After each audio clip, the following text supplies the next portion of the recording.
ঘন্টুর বদমাইশি দেখো, একটু টাইম আমাকে বসতে দেয় না ঠিক করে। যদি আমি একটু বসি যেরকম শুরু করে দেয়, ও ছাড়, সর সর সর, তুই না এখনই না। আচ্ছা এরকম করার কারণটা কি? এরকম করার কারণটা কি বলতো? সারাদিন এরকম বাদলামি করে, সারাদিন। ওকে ওকে নিয়ে আমি কি, তোমরা কি ওকে কেউ নেবেন বলো তো?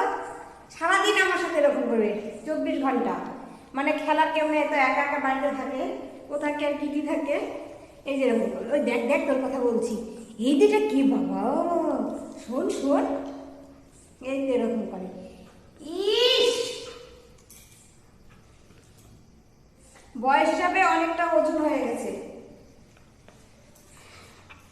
8 মাস হয়ে গেল, 9 মাস, 23-24 কিলো 25 কিলো ওজন হয়ে গেছে। সব ডাক্তার বলছে খাওয়াতে কম, বলছে তোকে খাওয়াতে, খেতে দিতে কম বলছে, বলছে ওকে খাওয়াতে কম। ও লাগে কিন্তু এতে এরকম করে সব সময়। একটু টাইম বসতে দেয় না, একটু বসলেই ও এরকম করা শুরু করে দেবে। যাতে ওই দেখতো কি, ওই যে কিনি কোথায় গেল, কিনি কিনি কিনি কিনি